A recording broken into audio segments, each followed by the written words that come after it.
Okay, right now I'm going to assemble the Harvest Spice Bar, or the pumpkin bars. I have a quarter sheet pan and some parchment paper that I need to cut to size.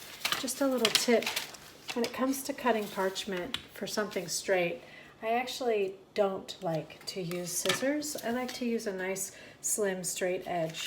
It doesn't have to be a knife.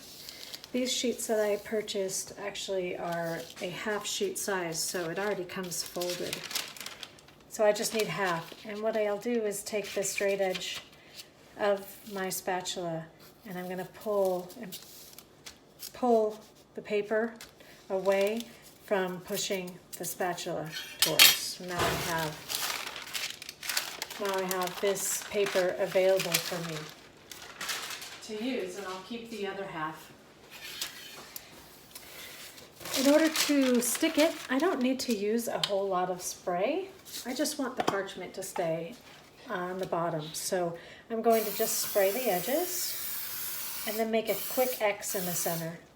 The more spray that you use, the more that you have to actually clean your dishes. So this grease gets baked on, it gets pretty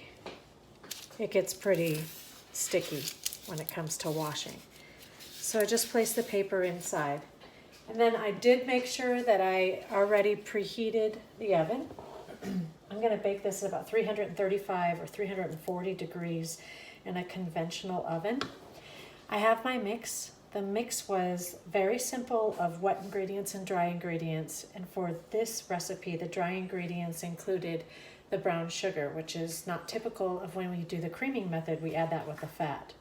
But the fat in this case went in with the wet ingredients. So dry ingredients blended together, wet ingredients blended together, and then just mixed until it's all incorporated. So I'm just going to place this directly into the pan. All of it is going to go in, and I'm going to spread it out to be fairly even and uniform before I add the addition of the cream cheese mixture, which is like a cheesecake base basically. If you like this bar but you don't want the cream cheese, you can absolutely leave it out. But it does give a nice decorative top without having to ice it and finish it in any other way.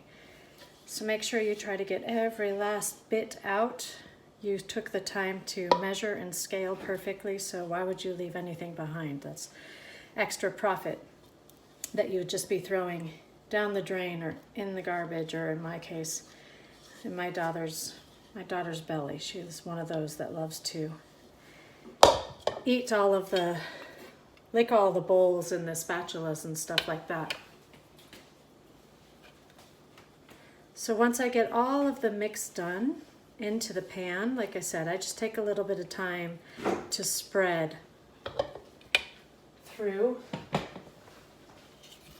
I usually go straight to the edges first. And this does make a very, very full batch. If you've made my brownies before, the recipe for the quarter sheet is exactly the same. I like to use all the square footage or square inchage that I have available to me.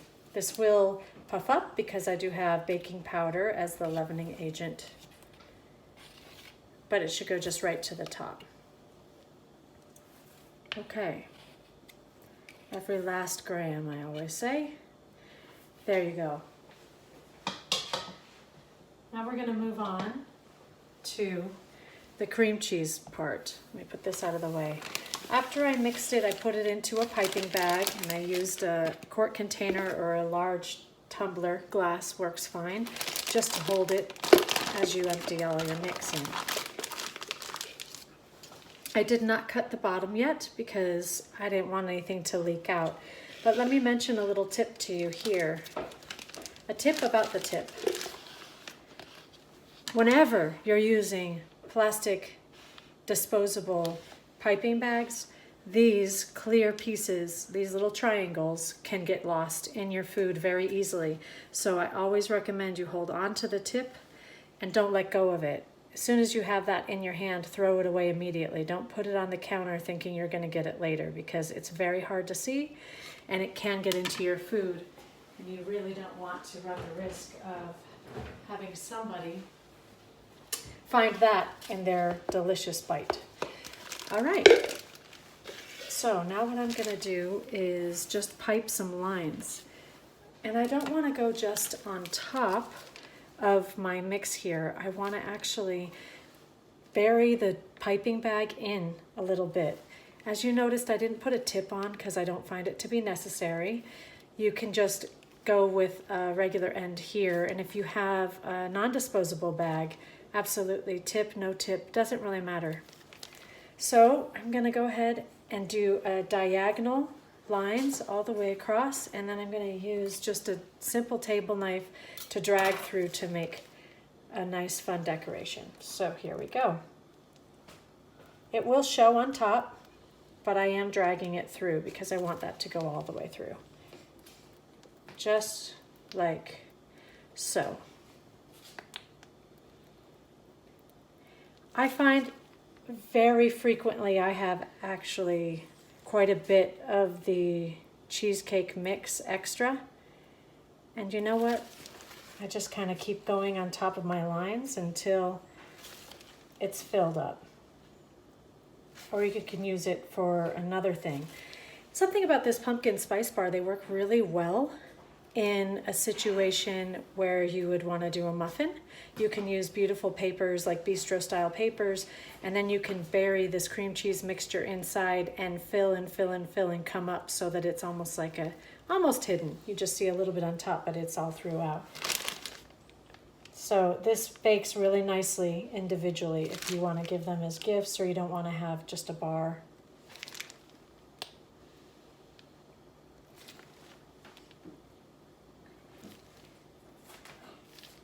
Now that I've come to filling everything pretty substantial, let's remember there's a lot of sugar in this recipe. So it's going to get pretty nice and golden, even though we already have a pretty golden look. So I'm just going to take my knife, drag down. Remember, I have parchment. I am touching the bottom, but I'm just barely scraping the bottom. I don't want to accidentally shift the parchment paper. You can certainly use a Silpat, but absolutely, because of the stickiness of the pumpkin and all the brown sugar in here, you want to make sure that you do have some sort of lining on the bottom to help you get it out. So I'm going to put this directly into the oven. Everything should settle out a little bit. It looks like this cheesecake might spread and cover the entirety of it because I put a little too much on, I think. But I think the flavor is going to be wonderful, and I'll show you how we get it out in the very next video.